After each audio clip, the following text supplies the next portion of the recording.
We're back here on Hear the Turtle with the head coach of Maryland Tennis, Katie Dougherty. Katie, thanks so much. A long time coming for you to be on this show. So very much appreciate you taking the time. I'm going to start with this, though. We'll get to Maryland and all those different things. This is a huge time for tennis. We have Wimbledon going on. Yep. Me and Kess, an obsessed Andy Murray fan, was watching Yeah. a lot yesterday. Who are your picks on the men's and women's side? Give us the Katie Dougherty breakdown of Wimbledon. So on the men's side, of course, I want Tiafoe. I mean, he's our guy, right? He's our Maryland guy. I think Djokovic is going to win it, and I think Swiatek's going to win it too. I think the one seeds are going to sweep it. I do. Does Alcaraz have a chance to beat Djokovic? I do think Alcaraz does, and of course, I love Andy as well. Did he finish? I know he's up 2-1. They suspended it because of the curfew, and I think they pick it up around 2:30, 3 o'clock today. Yeah, I mean, the grass is just so unique. I mean, you need big weapons. You need to be able to, great return and first strike. So I think those two would be my picks. But who I want is Francis on the men's side. Have you been to Wimbledon? I have. I mean, my wife played on the tour for 10 years. So when we first met, she was still playing. So I actually got to see her play there with a coach's pass, which was pretty awesome. Cool. So I was in the gym with all the hot shots and all that. So, I mean, it's a really majestic, cool place. And I think if anyone has a chance to go, take it. What was the biggest wow person that you saw when you were behind the scenes there, where you were like, oh my gosh? You see everybody. I mean, it's crazy. And everyone's really accessible. And I was in the gym working out and I was watching some weird show. And then I look next to me, it's Sam Stosur. So I was just had to get that. I was like, that's my warm up. I really run faster. But I mean, it's cool to see everybody do, their routines and their teams and, you're next to Serena and it's wild. It's really, really fun. I was telling Taylor yesterday. Taylor, of course, has been to Wimbledon, but I was telling Taylor that it is, I think right now it's number 1 on my bucket list of sporting event I want to attend. We got to get you there. Hopefully my dream is, to have one of our former players, play in it. And then we all sit in our box from Maryland. So that's, hopefully we can make that come, happen in the next couple of years. So the guy that is sort of representing Maryland on the world tennis stage is Francis Tiafoe. And because you mentioned him, I'll start there. Have you seen a clear interest jump in tennis just around the DMV area because of his impact? He is, as talk about accessible, he is so accessible, is around all the time. What has his impact even been for you guys? Obviously he didn't go here, but trained, grew up and trained where you guys play. So there's such a kind of intimate knowledge there. What has his impact been on tennis just in the local area? Oh, I mean, he's a superstar here. And you say accessible. I mean, he's around all the time and the kids are just swarming him. And, usually I can walk into our first building that's the clay and I can hear something. I'm like, oh, Francis is home, just because his ball is so big and so clean and he'll be in the third building, but you can hear him, from out there. And, he loves the team and, if he's in town and training, he'll come stop by. He's a great guy and what a role model for everybody around here, just growing up in the DMV and, his dad worked at JTCC and he was just a little tennis rat and took off. Talk about building the Maryland tennis program. You've been around now as an assistant and head coach for 8 years. The last 2 years have been the most wins ever in a 2-year stretch. What has kind of gone into building this thing? Yeah, we've focused a ton on culture, on building a championship culture, getting the right people here. And, my first year as head coach was obviously the COVID year was funky. And then the next year was the all Big Ten. And then we really got our footing. And I'd be remiss if I didn't say a lot of it had to do with the transfer portal. And that's just something that it gives and it takes. And at this level across the country, it's giving you great players and it's taking great players away. And, with our situation, we've had a lot of success bringing in great grad transfers that, have come from Texas, from Northwestern, that have been part of really great programs that can bring that knowledge. 4 years of playing, and Marta's, she played 6 years of college tennis, with the COVID and a redshirt year for her knee. But to have great people around you that are building, everybody up has been fantastic. And it's a lot of tough conversations. It's a lot of togetherness. It's a lot of getting everybody on the same page every single day. And, we've built up a great group and we've had a couple good years and, this year was even better.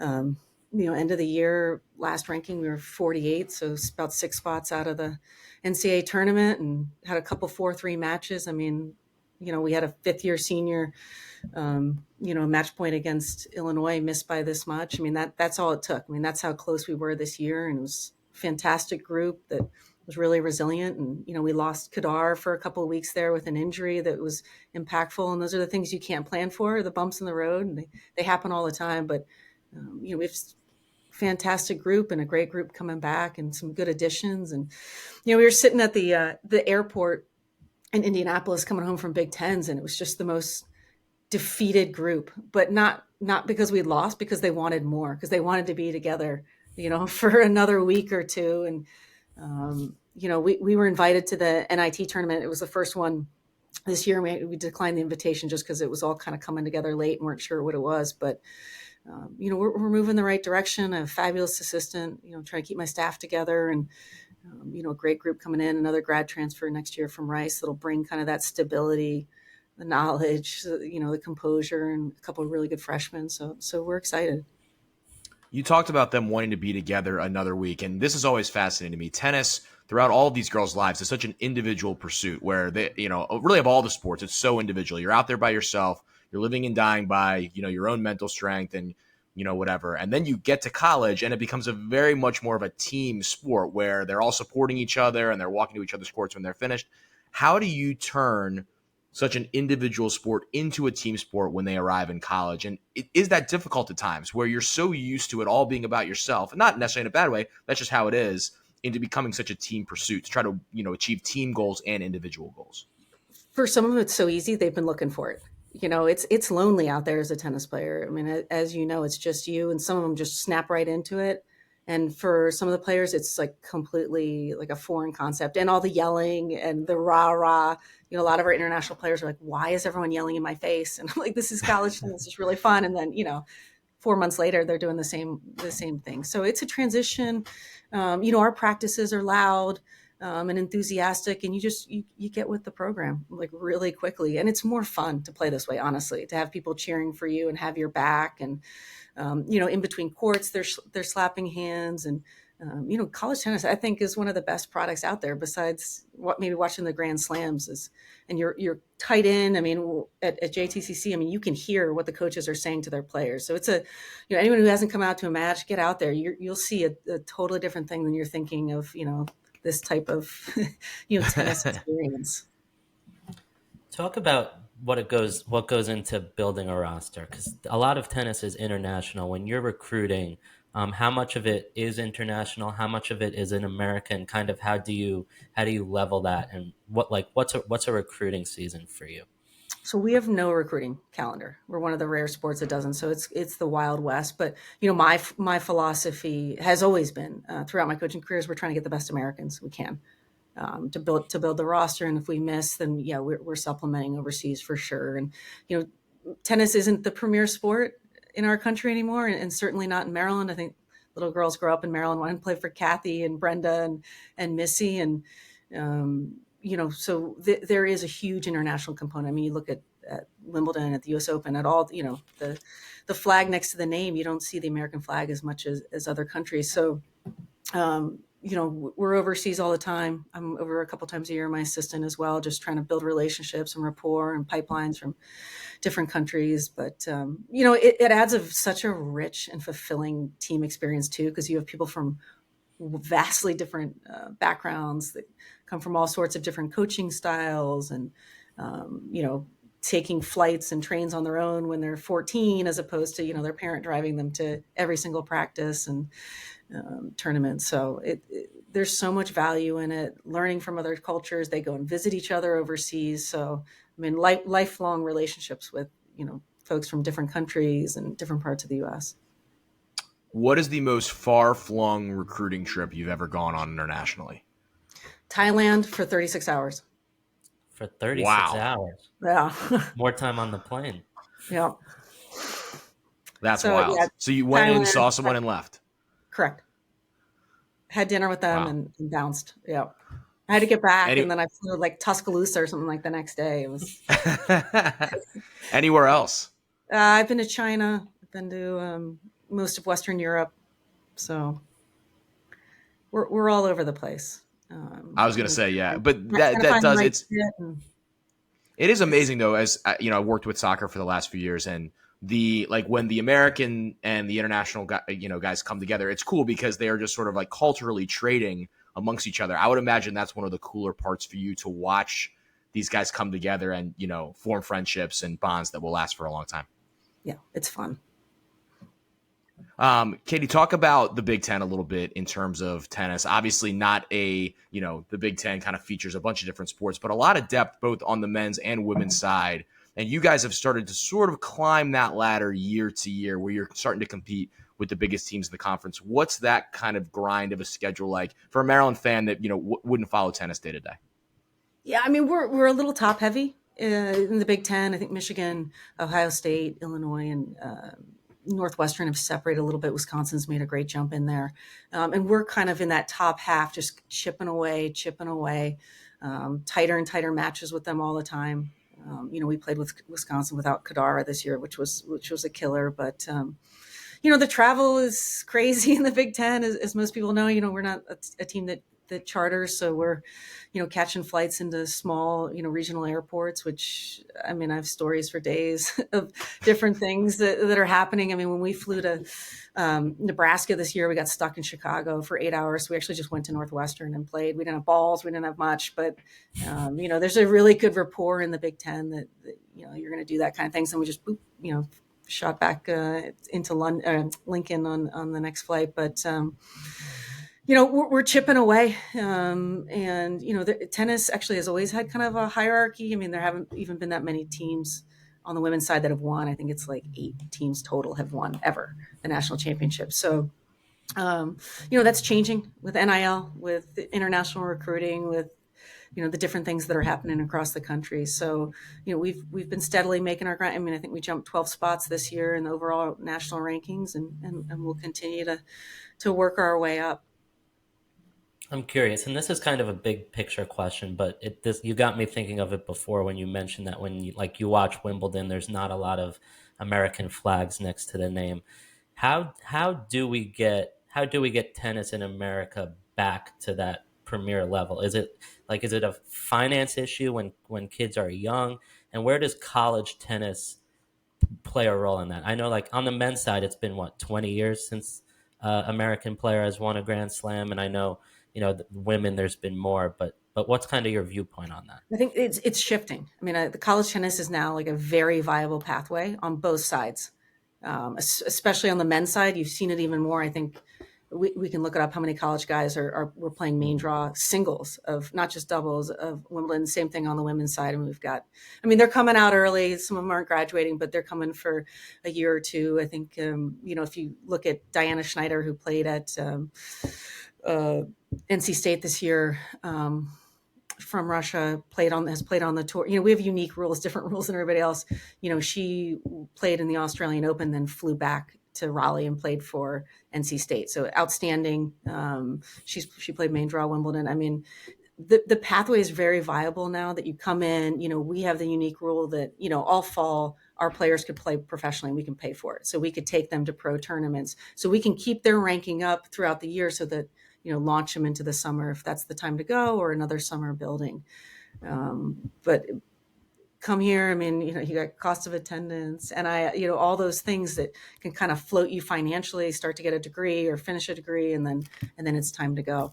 I think on the men's side, they usually took like a year or two of college just to keep, continue even to grow into how big they're going to be. And then, tons and tons of matches, great coaching. You got the physio, the sports psych. I mean, you have everything kind of at your fingertips, as when you're going to go pro. I mean, every single dime you're putting out, which is, unique than if you're signing with the WNBA or, another that's going to, pay you is you're paying everything out. So you gotta win to get paid. So a lot of people are coming to college now and building, that base, and then going to take off from there. It also feels like it used to be that in tennis, if you hadn't peaked by the time you were 19, you didn't really have a chance. And now you can be Novak Djokovic and be clearly the best player in the world at 36. So it just changed the timeline that you can peak. Absolutely. When you is that something you're able to now pitch in recruiting as opposed to maybe like 10 years ago when it didn't feel like a path, and you can say, hey, you can come here and play for 2, 3, 4 years, get a degree, and not be hampered in terms of what your like junior career looks like? Absolutely. Absolutely. And we have Callista Liu, Selma Kadar, Ella that's coming in next year. They're all playing pro tournaments all summer and, trying to get that ranking. And then we'll take them in the fall. I mean, as we get better, the better players, that's got to be the goal, is to play at the next level and use this as your progression.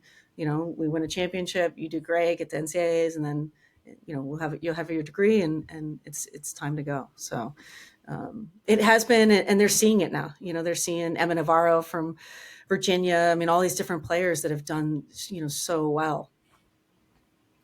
And you've mentioned it a little throughout the interview, but as you look ahead to next year, what excites you about your team? I think we've got a great core group coming back. We have 3 scholarship additions that I think will make an immediate impact. We have 2 recruited walk-ons as well, which is something we haven't had in the past to add even more depth. And I think that's honestly a testament that the team's doing better. So folks will, be willing at our level to forego a scholarship to come here and be a part of it, which is exciting. We have a beefed up schedule. I mean, we got into the ITA kickoff again. We're going to go out to Stanford. Play UNLV in the first round. We picked up another Pac-12 school. We're going to go out and play Arizona. So, each year we've had to, beef up the schedule a little bit more as we get better to give our players the best opportunities. And, we're excited about the group, excited about my staff. And, Maryland's a great place. And anyone who comes here knows that. And it's about the people and building something great and getting a fantastic degree. Talk about your assistant coach Ruth Seaborn. We are now forced to compete with her in pickleball on Tuesdays and Thursdays, which has been very difficult because she's just destroying all of us. But what has she brought to you from a coaching standpoint? We know what she's brought to us from just a pickleball teaching standpoint, but what does she bring to your girls day to day? She's a ridiculous athlete. It's been so fun to come full circle. I mean, with Ruth, I recruited her before when she went to Florida State. I mean, I watched her play junior Wimbledon. I mean, all these years ago, and then coaching her at Iowa. Kept her out, her 5th years. She's coached with me. And then, she's been cutting her teeth kind of out in the coaching world. And then being able to bring her back at Maryland's been just so special. That's someone I know so well, care about so much, trust. She's got a great tennis mind. She can still obviously ball. And she's just, fantastic human, good recruiter. I mean, she lights up a room. I mean, she's really fun to be around and great energy. And the team absolutely loves her. So she's brought a ton to us. And, highly sad after. I'm glad we could keep her this summer. There were a lot of jobs open, so it was good that, she wanted to see things through with this team and stay with us. Played her last week, I think. Me and Brian Q Basic played her 2-on-1, right? So we have the advantage just in how much you're running and everything. And she was up 10-2 in 5 minutes. I mean, she's insane. Yeah, you got to come out to practice and watch her hit in with the team too. It's unbelievable. Yeah. But the pickleball transition for college tennis players isn't too hard. So, she has a leg up on you there. But. Yes. We were playing last Saturday and we saw her hitting tennis balls out there. So much, and I could speak to this, and I think Taylor was going to ask you about this, so I'll jump ahead of it. So much of tennis is mental. I know when I played at a much lower level when I was younger, and even when I played the other day, and I was up 2-1 in the set, and then I hit a forehand a little long, and then just completely lost it mentally, and lost 6-2 in the set. What do you guys do from the mental side of it to train your athletes? So I think the first thing I would say is we look at the data, because I mean, feeling is one thing, and usually our feelings aren't accurate.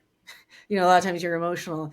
You're looking at I think it was Djokovic's best year. He only won 53% of the points he played.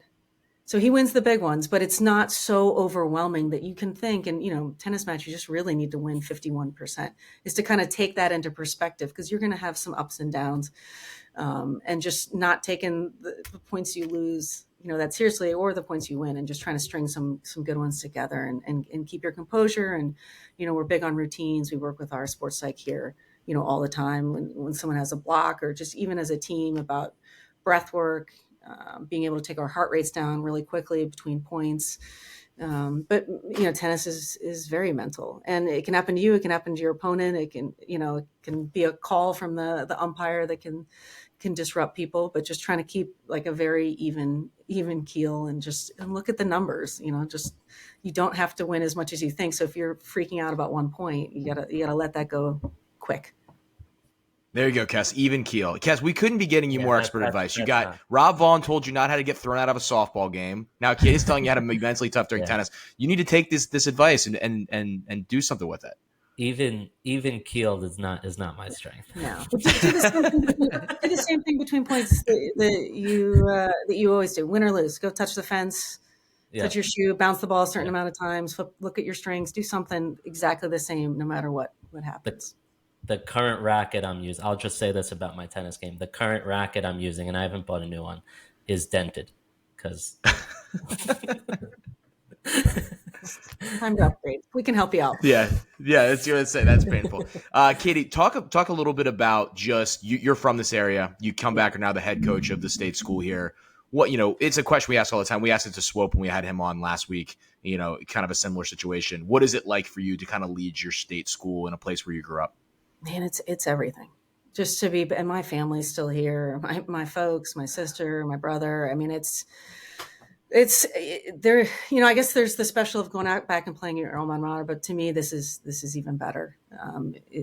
Is being back here, my family, and we're an international family, so we're one stop over to London. And when Maryland joined the Big Ten, I was the most excited person like in the world, and no one could understand why. And I'm like, no, you don't understand. This is going to be fantastic. And when I was out at Iowa, when we found out we were pregnant with my first son, I opened up my Marriott app. I'm going to go wherever the heck I was going to go on a recruiting trip, and I was at like 70 something nights, and I basically just had like a I don't know moment. Like, how can we do this? How can we be out here and me coach at a high level and still be a good mom? And, I think everyone kind of has that moment, and, spoke to some people out there that I really trusted. And, when the Maryland opportunity came, and it was a very alternative path to go, from head coach to assistant. But, I actually asked Lisa Bluter, I asked Mark Hankins, I talked to Gary Barta about it and everything, but it was like, go for it. It'll work out. Like, if this is what you think you need to do. So I did, I just said, okay, the next job between Philadelphia and Richmond, we're going. And Maryland worked out. And it was like a dream come true. I came home, I finished my master's. As soon as I got back here, I actually got offered a ton of jobs. But I was like, let me stick it out. Let's see what works out here. And then it was like a dream come true to be named the head coach here. And, I come to work every day excited. It's a product I believe in wholeheartedly. I live over in University Park, really close. I love it here. Katie, we'll get you out of here on a couple rapid fire questions. Who is your favorite, both women's and men's tennis player of all time to watch? I loved watching Career on the men's side, just because he was so unorthodox, and he was just like a raw athlete that like figured out how to win. I mean, he literally hit his backhand like a baseball. I loved watching Martina Navratilova, what she brought to the game, just the serve and volley. And, I saw her out on the practice courts at Wimbledon a couple of years ago. Maybe it was 10 years ago, but she could still play. It was unbelievable, like her hands. And so I love those guys. I mean, I love fighters, I love Rafa.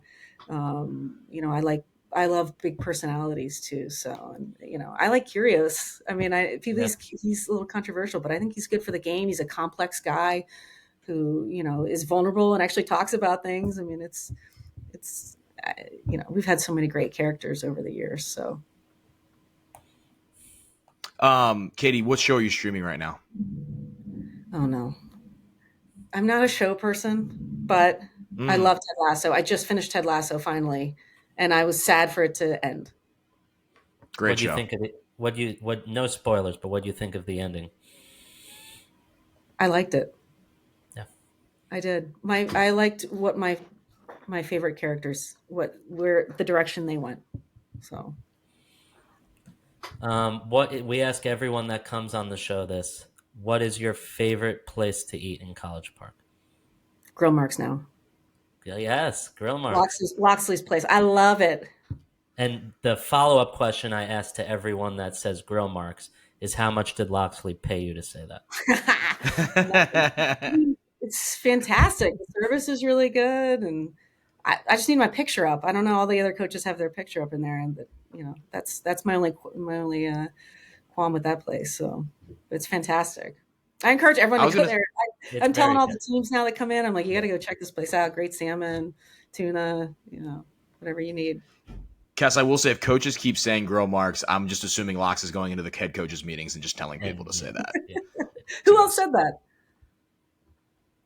Somebody just said it 2 weeks ago. Who said it? Someone said it. Who said it? Because Ben was very excited because that's his he loves Grill Marks. Yeah, it's very good. It's very good. We do the Lox's radio show is there. So did RD say it? Yes, RD said it. Lox may have actually paid him to say it. Is currently paying him to say it. Yeah. Did Chad Ryland say it? Yeah, yes, he did. Yeah, it's like all the football people know where their bread is buttered over there at Grill Marks, literally and figuratively. Katie, thanks so much for coming on with us. Very much appreciated. As you said, if people have not gone out to the JTCC, not too far away from campus, just a stone's throw, go out there and support Maryland tennis. College tennis is a very fun product to watch, and awesome to see what you guys have done over there. So appreciate your time and have a great rest of the summer. Cheers. Appreciate it, guys. Thanks, Katie. Thanks, Katie. Great stuff. Thank you very much. All right. Yeah.